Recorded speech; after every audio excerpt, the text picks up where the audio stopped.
XMTIC. Welcome to the XY and sexy, you sexy motherfucker. We're Exotic Yeyo, and today we are talking about the sexiest music by Jamiroquai. Before we begin and I introduce these crazy motherfuckers, I want to say thank you to our sponsor, the sexiest digital ad agency in South Florida, baby. Social ubiquity, here's to you. To the left of me, we got Rod, the bass rider, baby. We snapping it up, like we at the club, baby. And then to the right of me, we got C-Rome off the dome. And it doesn't get classier than this sassy man. Let me tell you, give it up to the doctor. Check that face mask out. My name is Stu Sauce. You can call me Sexy Sauce, and we are ready for the sexiest time. Let's talk Jamiroquai, boys. All right. So, how'd you all get introduced to Jamiroquai? Well, take it away, because boy. you were probably introduced before we were introduced. It's very possible, yes. Very possible. Jamiroquai, that's from my being a bad boy years. And partying and You? Imagine that. Wow. Once upon a time, Ron was a teenager. No, Jamiroquai is not that old.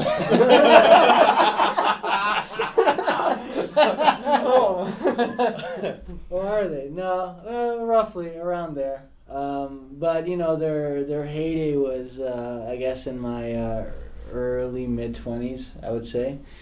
So their music was present in different places. And if you're into groovy music, I mean, you can't go wrong.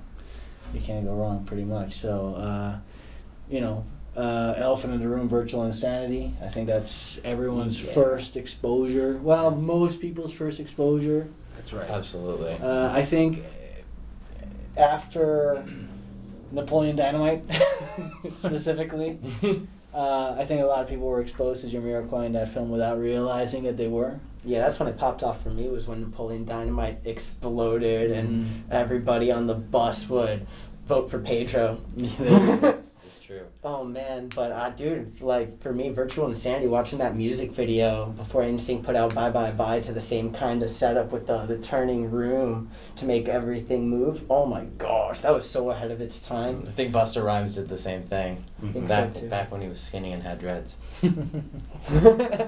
That was a thing. Busta Rhymes was skinny and had dreads. That music video did it for me. Let me tell you what, I will never forget that video. Oh my gosh, watching that in my middle school days. I think I'm about to date myself compared to Rod, but I think I was 4 or 5 when my mom came home with a Jamiroquai CD and I heard Virtual Insanity for the first time. Whew! That was crazy. But a lot of good songs on that record. I remember Cosmic Girl. I think that was one of the first CDs that I stole and took to my room after I got my first couple of CDs and one of those Sony CD players.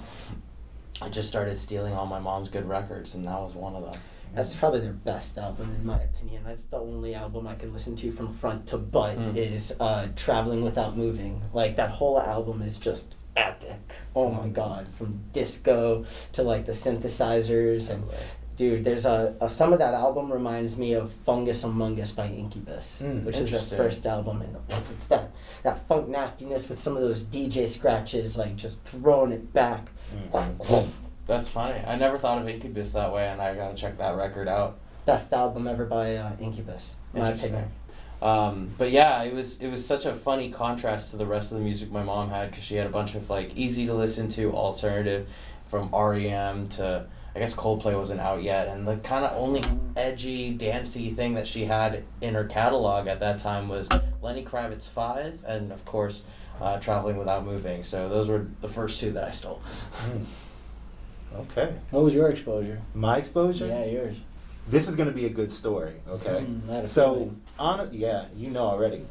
Honestly speaking, I was only recently exposed to Jamiroquai's music, dating back almost 5 years, okay? When I joined this band. Uh-huh. Okay, so the story goes like this.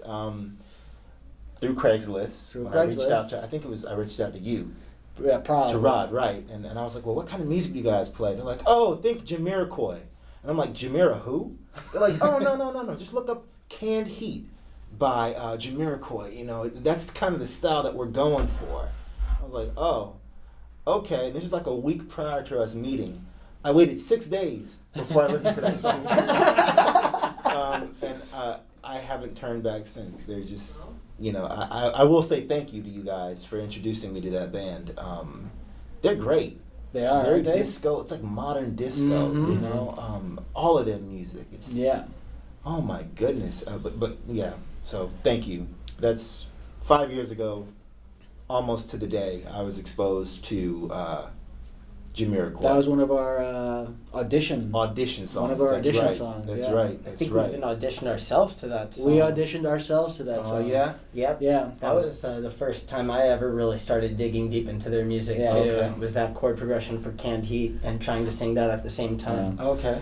I'm glad that wasn't my audition. That's a really hard track. You had a much rougher audition. Yeah. You had a much rougher audition actually. We were allowed to, you know. Yeah. Oops. He's just speaking the truth. We threw him in the fire. Yeah. Okay? Trial by fire. That's So- right. That's right. None of the songs move like Canned Heat though. Yeah. No, No, they don't. that's They don't. right. That is true. That That's right. samp is nasty. Mm-hmm. Ugh, so good. Yeah. That was Jamiroquai actually got me on the path of stylistically that I'm on now. Mm. I was already into Motown and that kind of stuff, but not like extremely, you know, like Okay.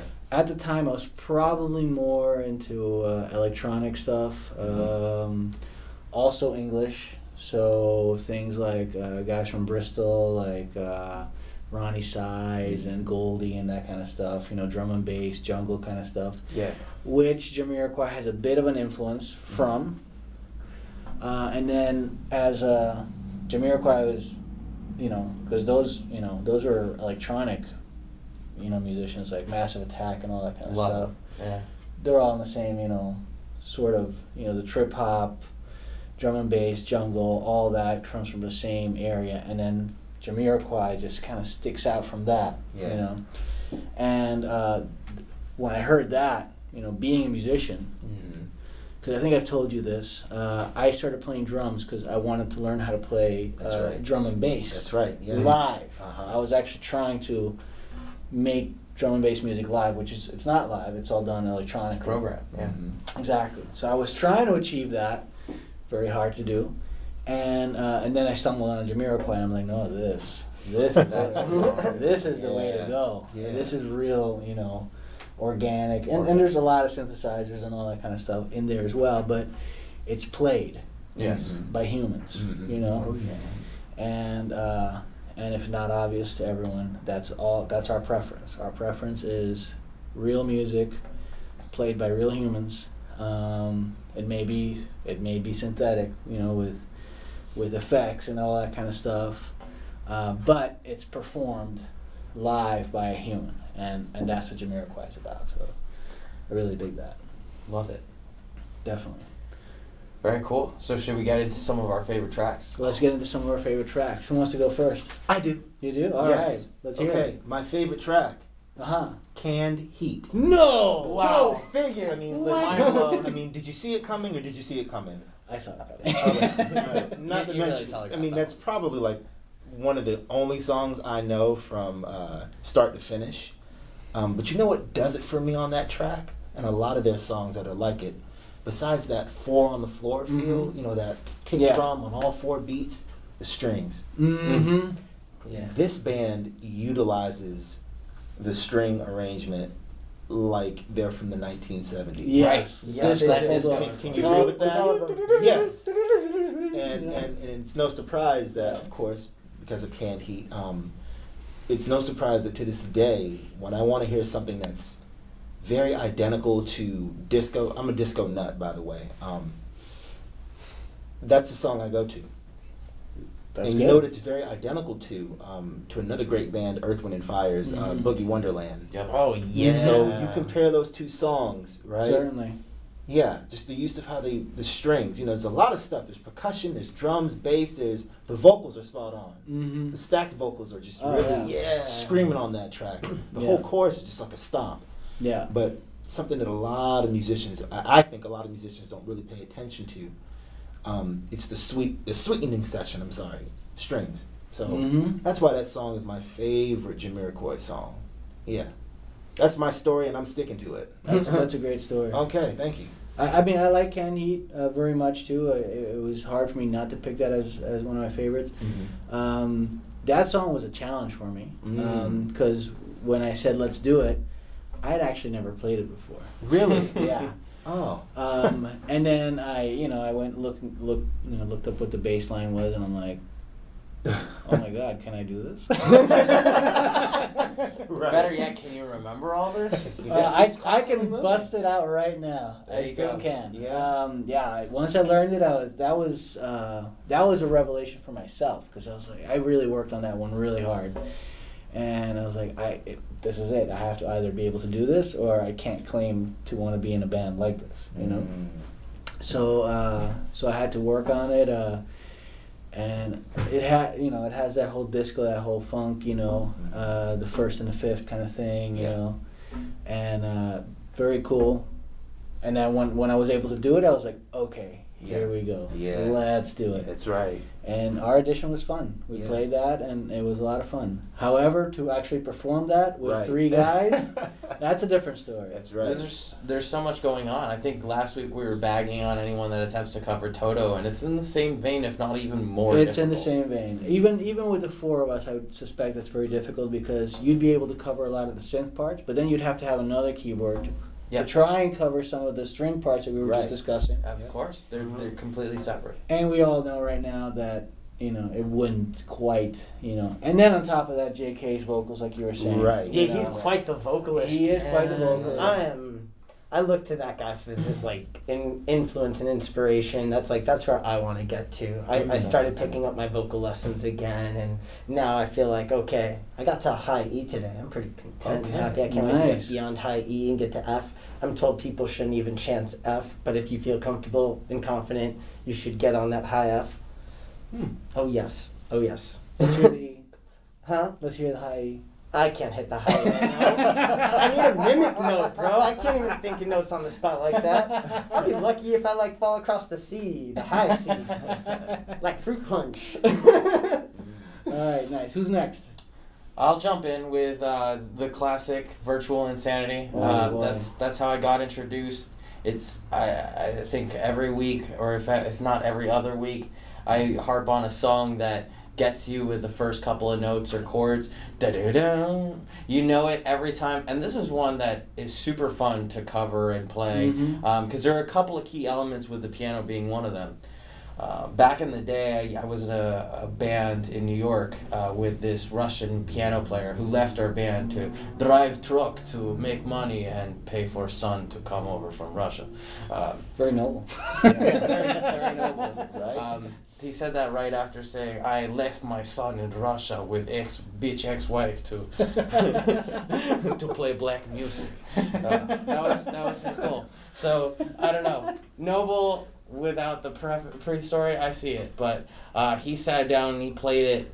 Oh my God, exactly like the record. It was so good. Did he start with the cool piano intro before he goes? Oh yeah, yes. He did the extended intro. Oh, from the beginning. He did the extended intro.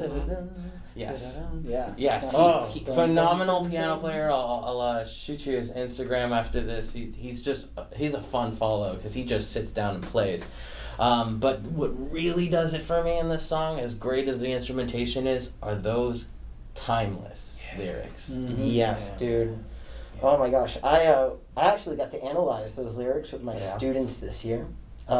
We did a cool double journal entry, which is where you take the lyrics and throw them on one side, or things from the lyrics, and then you talk about what it meant to you, those certain lyrics.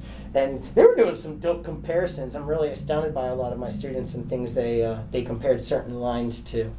But oh man, that song Virtual Insanity, it reminds me of last year when the music teacher dropped off a piano to my classroom on the low, and it was there for a little bit until it moved out, and it's still there, don't you fret.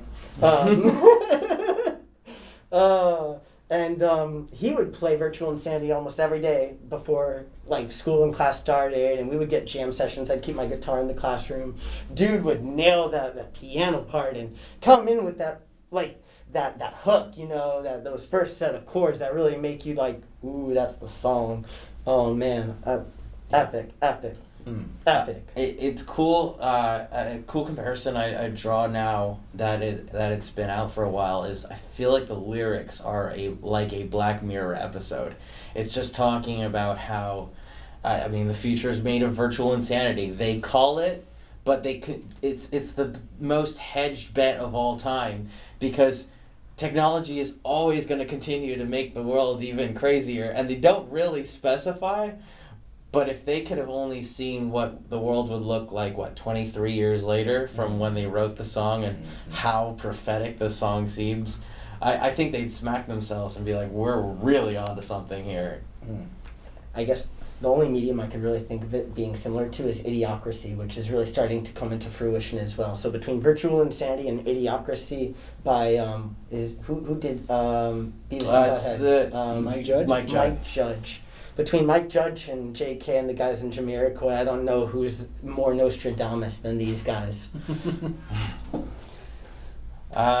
It's a good question. I think Mike Judge is prolific in a lot of his work, but you know, nothing to take away from Virtual Insanity. It's awesome. Musically, it's super cool too. And that video's brilliant. Video's brilliant. And if you like the video, you should like our page and subscribe to the Exotic Yeyo YouTube channel. Also do the same thing to our Instagram and our Spotify. And while you're at it, show us some love on the website and get a shirt like mine, baby.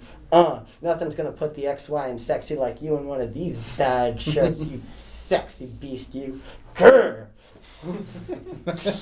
Anyways, I had to get that out of me. Oh, good. Good. I'm glad you did. So why don't you surprise us with your choice? Alright, so I'm going to surprise you guys with my choice, even though I've been learning Cosmic Girl for the last 3 weeks, and let me tell you, I love the changes. My favorite song is High Time, still off of the Traveling While Moving. Mm-hmm. Oh my god. Traveling Without Moving? Traveling Without Moving, thank you. Oh my god. Still my favorite album. Right now, front to butt, could listen to that whole thing. High Times though, because something you guys probably don't know about me is I do it for the good time. And I love good times. And good times shouldn't stop. And sometimes I think we're not doing it for the long time. It's only a good time, hence why I think High Times is my favorite song. That's the theme of the song. Yeah. So what's your song? High Times. There you go. Branding. That was the most roundabout explanation ever. Different band. Different band, exactly. Roundabout. Anyways. Nice, very nice. So what is it about High Times that really does it for you? I like the breaks, the Okay. stops in the song, the way the thing breathes, and it's the song that reminds me most of the Fungus Among Us album. There's these really nice highs that are coming off of the guitar, so it's a lot of high frequency guitar. Oh man, and it almost whistles in the production, and between that, the breaks with the drums, because there's a lot of breaks. Oh, it's well put together. It's well put together. The lyrical content is great. It's a story. I like songs that tell stories, and yeah, at least it made the top 4. They're all top 4s though with these guys. I like Little L, which I believe is not from Traveling Without Moving. Right. And my reason for liking it is, I mean, honestly, musically, Jamiroquai is really impressive. Let's start with that. And they have a running theme, other than the one album where they got all spacey. But other than that, you know, they have a running theme. It's got that disco groove going on, you know, all the songs essentially. So really they get discerned by, you know, generally J.K. doing something impressive, you know, which he does in a lot of his songs, or the lyrical content. and the lyrical content of Little L really resonated with me at the time, especially. It's a song about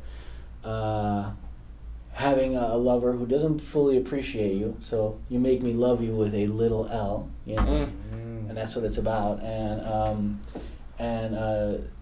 it's just, at the same time, while it's kind of like the lyrical content is in a way sad, the whole song is actually very happy and upbeat. You can totally, you know, be somewhere and be dancing to it and not even realize, you know, that the content is not, you know, not exactly happy. So I always have very fond memories of that song. It reminds me a lot of that day, those days, you know, that time. And so my song, Little L. Little L. I like that concept. Another band that uses that concept where the music is happy but the lyrics are sad is The Outcast with what's that one song? Hey Ya. Yeah. Yeah, so I like that. I like when stuff like that happens, that contrapposto kind of thing, contraposition.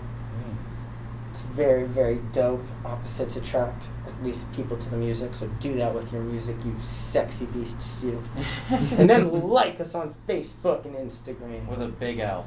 With a big L. A lot of L, baby. I'm gonna have to, admittedly, I don't know that one. I have to check it out. All right. It's a Jamiroquai song. You know, it's gonna sound very much like the other ones. I like all their albums, honestly. The later, like I said, the later ones, they got a little bit more into, they went deeper into the electronic route. Yeah, Gotcha. Whereas in the earlier stuff, they were good at mixing it in and keeping it organic. And then later on, they at some point they went full, you know, electronic. Do you know if that had anything to do with lineup turnover, or maybe, I don't know, because I think of them as a band, but, you know, if, a lot of times when people go electronic, it's because they don't have as many hands on deck. I honestly, anything I say right now is pure speculation. Gotcha. The impression I have of Jamiroquai is that it's really one man, you know, and he does have his crew. I see. And they're tight knit, and there's you know, there's turnover in that crew. But it seems to me that J.K. is a driving force in Jamiroquai and makes most of the stylistic choices, you know. So when listening to the later albums, and I have, I think, all their albums, when listening to the later albums, there is definitely a stylistic shift, you know. I don't know if that was an attempt at being more commercial, because Jamiroquai was never very commercial. No. They, you know, in all fairness, probably Virtual Insanity is their biggest hit. Right, you can play it at the Gap. Oh no, Napoleon Exactly. Time made Canned Heat the biggest hit, I think. Well, yeah, I mean, if that's what you remember, you know, but Virtual Insanity did get rotation on, you know, Pop radio. Pop radio. Still comes up on like the lighter Right. adult contemporary radio. Exactly. Yep. And the video got a lot of rotation on, you know, MTV and that kind of stuff Tons. back in the day. you Probably know. won some VMAs, I'm sure. I'm sure. Just you for know. being the best dancer. So yeah, I mean, my impression is that they made a stylistic shift towards a more electronic sound, towards being more modern in the club, you know, because they're modern disco, not like new disco or you could stick them in the 70s That's right. and they wouldn't be out of place. Right. you No, know? they'd be banging out hitters, dude. Oh And my they're not gosh. just sampling tracks from the 70s. No, they're right? making No, them. They're they make making the tracks you yeah, sample. no, it's I love Dr. singing. Dre, eat your heart out. Question. I'm Yeah. sorry. Do you think that the shift in their sound could have been a result of what was going on in England at that time? Because a lot of bands, you know, were shifting in that direction of becoming more electronic. Interesting. From what I understand, what I've listened to, that's my research. A lot of bands were making that shift as well. I mean, that's possibly true. Yeah. They came out of an era where it was already very heavily electronic. You know? Sure. So Okay. they like where I started. They came out in the same era that Massive Attack and Portishead and Ronnie Size and Goldie and all these guys that were, you know, full blown electronic, Mm-hmm. and they came out in that same era. Right. And I mean, I guess who became electronic after the fact? Muse was one of them, you know. Yes. Yeah. Muse had a later start than they did. But They did. That's the whole thing. So I mean, yeah, so so what artist did you see that made that shift? To be honest with you, all I read up on was Jamiroquai. Okay. But how? No, I mean, just being honest. You Yeah. know, I'm not familiar with the sound of Sure. of electronic from Yeah. where they come from, but I do know that around when you started noticing, and I think they had to do with a lot of their lineup changes as well. Interesting. With personnel comes a whole new flush Sure. of sounds and ideas. That's all I was just trying to figure Mhm. out, I guess. You know, but yeah, compared to like Muse, who did get a later start, I mean, it's Mhm. noticeable. Yeah. You know, it's timeless, but it's noticeable. Mm-hmm. You know who I do track on that timeline? Maybe it's a couple of years ahead, but they're always a couple of years ahead. Is Radiohead. Right. Radiohead coming out of England. That shift in the OK Computer and Kid A days.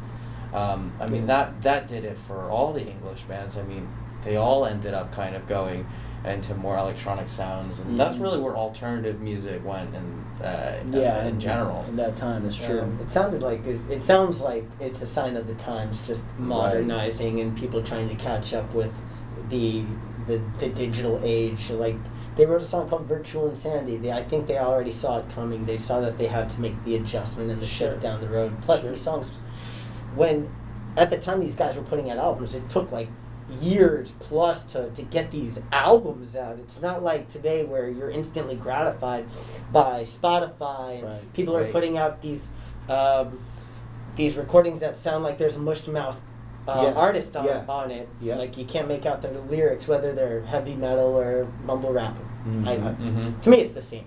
Sure. But Sure. guitar. Mumble rap, you guys need guitar. It's quite popular. They run with 4 bars, copy paste. Right. But you know, if you go through the top 10 right now, starting all the way at the top with WAP, and then you scratch that one because there's no guitar in that. I think the next 9 down all have some sort of guitar loop in it. Yeah.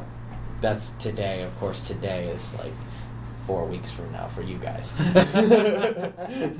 WAP will still be at the top, but I don't know if there'll be any guitar. Yeah, that's how TikTok works. TikTok I recently found out TikTok organizes stuff based on the sound that's playing in it. So if you watch one WAP video, everything that comes up is WAP videos, and of course naturally you're gonna go into Spotify and stream it, and that's how you get hits like Old Town Road and Old Town Road Part 2, because that song like was number 1, and then got the feature of Billy Ray and kept being number 1. Right. That that song is the longest number 1 of all time. Sorry, Mariah.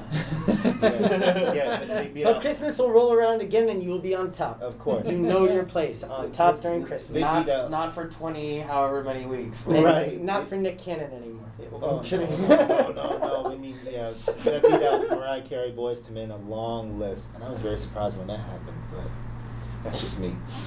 Yeah, well, I mean that's the game we're forced to play now, and one we're alluding to with Jamiroquai's evolution is perhaps they felt that they canned as much of that analog heat as they possibly could, and then just had to. I mean, if they're coming out of the Massive Attack scene and the Portishead scene and all those, I imagine the gravity pulls you back at some point. Mm-hmm. If that's your fan base. And you know, nothing to take away. I love both those artists. Massive Attack, for the casual viewer, did the theme song for House. There you go. Yeah. Nice. That was a great show. Yeah. So should we try and pick a top 4? Let's try it. All right. Would you please remind us of the song? Absolutely. So we got Little L, High Times, Virtual Insanity, and Canned Heat. Okay. Do you want to go first? Number 4? Yes. Okay. My number 4. I'm so sorry, buddy. High Times. You've never heard this song. I've never heard the song. I've never heard the song. You've never heard the other song either. I don't know. I've heard Virtual Insanity. It reminds me of Sunday Morning by Maroon 5. Yeah. Yeah. Anyway, yeah, but I have not heard his song. And just by the way it was explained, It's personal. This might be the funniest episode we've done yet. I cannot co-sign to it. That's short. That's very quick. That's very not sweet for you, sweet for me. Number 4, High Times. Okay. As much as I'd love to pile on, I have heard High Times. I have not heard Little L. So Rod, here's your L. Oh, I'll take that big L right here. It's a medium-sized L. I saved the big for the D. Oh! Yeah, buddy. Nice. Got him. All right, what you got? I got a little L. What were the other songs? Canned Heat, Virtual Insanity, and What was your song? Your song, bro. High Times. I hope you don't mind. This gag does not get old. I know. Every week we just gotta Every get away. week. What's you this know? about a gag? Does this mean that he's going to be wearing a ball gag instead of a knife? Hey man, tell us your kink here on the comments, and then like our page, and then check us out on Spotify where we released a new track called Yellow Funky Moon Boots. You like the track? Buy it at Apple Music, and then buy one of these dope shirts right here, baby. Nothing's And gonna if put you make kinky toys and want to sponsor us, we'll take samples There for you sure, go. and wear them on this podcast. Yeah. You'll be wearing them. I co-sign on that, by the way. Yes. No beads. We're not playing lottery. Bingo. It'd be more like The winning number. All right, don't yell out the winning number, boys and girls. So I'll go with surprise, surprise, High Times. Okay, so what do we do? Play rock, paper, scissors or something? no, you That's lost. number 4. Relax. Boy. All right, so number 3. Oh, it's my turn. Yeah. Okay, I'll have to say Little L. All right. Yeah, I have heard that one. Okay. It's a great song. It's not, if I had to just play Jamiroquai, I'm sorry, that's not a song I'd have in the playlist. It's just not. I mean, all their music is great. All the songs that we named, with the exception of one, in my opinion, are great because I've heard them. Mine's not on his playlist either. Yeah. He's not even on my playlist, so it's okay. And my music's his music. Yeah, right. so what does that really say? But a very strong 3 is Little L. So, that's my story, and I'm sticking to it. I've got to go with High Times here. I have heard it. Great song. It comes down to what do I want to listen to if I had only 2 songs on an island. High Times is not one of them. But it's a good song. At least I've heard it. At least 4 times, too, because I've listened to that record several times. How about Sexy Sauce? All right. Ooh, I like that you call me by my first name. I'm going to have to go with High Times. The other songs are just so well written. That's just the way it is. So we agree. Yep. Wow. I'm actually going to agree with you again. Okay. Despite the fact that Little L is my favorite song, it's a personal thing. I like it because it reminds me of certain experiences and stuff like that. But I have to admit that the other candidates are stronger. So number 3, Little L. Okay. All right. Let's go back the other direction. How about that? Let's do that. All right, I'll go. Sing. Oh man, this is a tough choice actually. Top 2, baby. Top 2, son. So let's recap. So we got our top 2 left, which is Canned Heat and Virtual Insanity. This all comes down to criteria. It really Like, does. what are you choosing based on? My own personal judgment. There you go. That's what That's it's good. gonna be. That's good.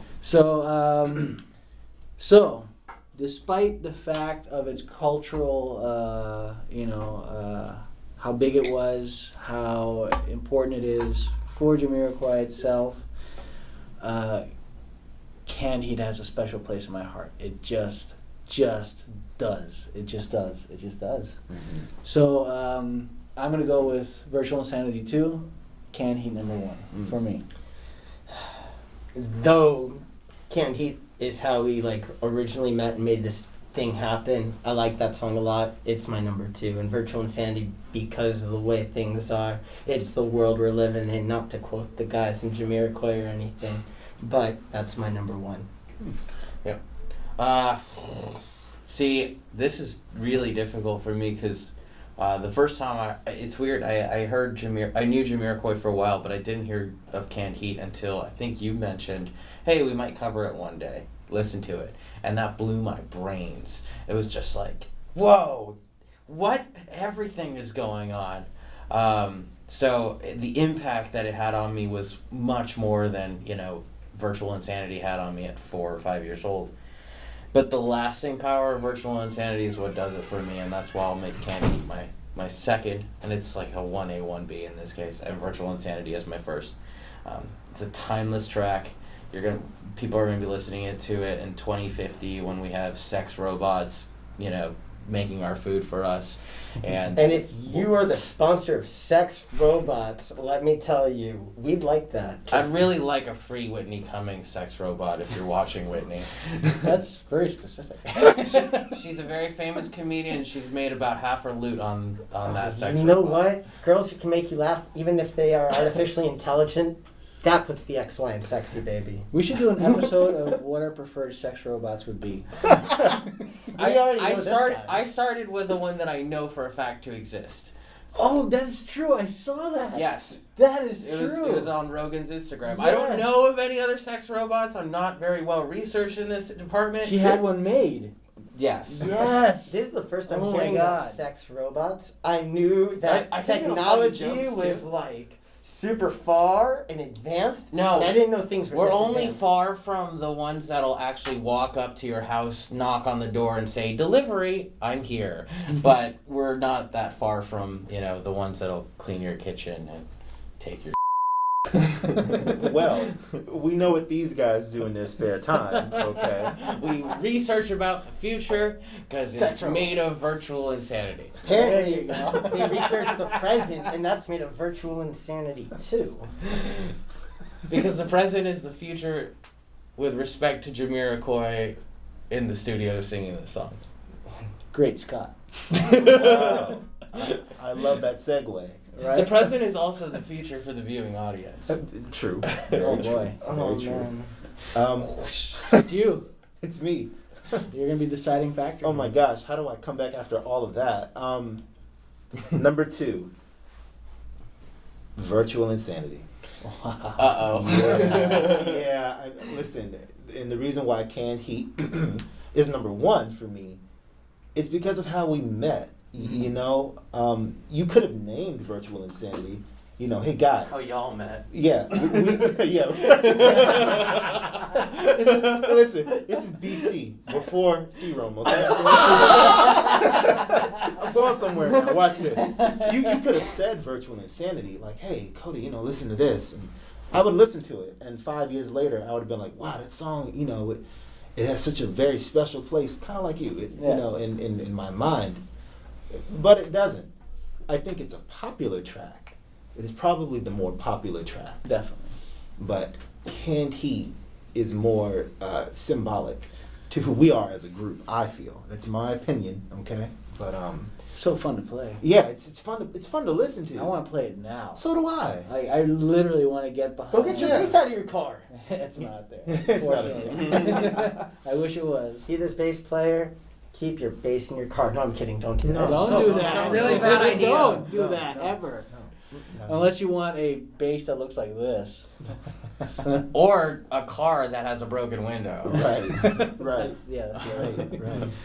But yes, gentlemen, number 2 for me is Virtual Insanity, and number 1, Canned Heat. We have a massive dilemma. Yeah, we no. have a massive dilemma. I agreed with Stu on everything. And you two agreed on everything We too. agree on everything. That's true, So right. we have a stalemate. a tie for 3rd and 4th, and we have a tie for 1st and 2nd. So what we really have is 2 first place winners and 2 second place winners. No, 2 first place winners and 2 fourth place winners. That's how ties work, generally. I thought ties. The were like- losers take the last place spot. And We tie don't for- tie here. There's no tying. That's right. We're t-shirt people. We don't tie at all. So we're gonna have to figure this out. I don't know if it's like trial by combat or what we're gonna have to do. But I vouch for combat. combat. I think I'm the most prepared for this. Which means that I'm not, because I'm a lover and not a fighter. Oh, there you go. Hey. With a big L? Yeah, with a big L. All right, let's. Why don't you two of you Rochambeau for this one? I go first. I Hey, he was ready. He was ready too. mean, if I listened to Lil L, I might happily disagree with Stu. But if it's a matter of when and you didn't. You're right. Well, we have to really figure out the number one. That's really the thing. Okay. So let's try and hash it out in a civilized manner. Okay. Okay. So we have the candidates. We have Virtual Insanity, which is definitely their most popular song. Has an incredible video. J.K. delivers a masterful vocal. The lyrics are outstanding, for sure. And musically, it's great. It's definitely great. Canned Heat has a drive to it. It has a drive to it. Like, it can make Napoleon Dynamite's stupid dance seem cool, and it did. It seemed totally cool. You know, it's if you know that scene from Napoleon Dynamite where he dances by himself on stage in front of the whole high school assembly, I suppose. Like he were JK or something. Yeah, something like that. And it starts all weird, and as it goes on, and I honestly think it's the power of the song, really. As it goes on, that weird, awkward dance that starts out just becomes dynamic, you know, and it's cool, and that song is just so fun to play. I mean, it's just so fun to play. You're just at it the entire time, you know, and so I'm gonna have to reiterate my vote for Canned Heat as number one. Okay. Have I managed to convince any of you two? So if I look at it from a playability perspective, Okay. Canned Heat requires more attention. Mhm. It is more detail oriented. However, if we think about the guitar parts of the songs, Canned Heat is more, there's more going on. It requires more attention. Even the whole song requires more attention from all the players. Virtual Insanity doesn't require as much attention to detail, though there's a lot of jazz influence and chords in that song. The chords may seem more embellished as opposed to Canned Heat's chord progression. All right, you sexy people, we have come to a stalemate. Have we? Yes, we have. Have we? Yes, we have. What are you forgetting? Are you stew sauce? Oh. I'm rubbing off on this guy. It must be all those little L's. Damn, piling on, Oh my god. Good one. Does that put Lil L That was firmly good. in That the was fourth good. spot? That was good. Oh. No, okay, now that's fighting words. We don't want to fight though. Again, we're lovers, not fighters. We Except want for you this to guy, he's fight. prepared. In the words of this guy, you battle to the death with this shizzit, baby. Tell us which one is our real number one. Is it A, Virtual Insanity, or B, Canned Heat? Which one has the real fire? Let us know. This has been the XY and Sexy. Stay sexy, motherfucker. XOTOC, warrior.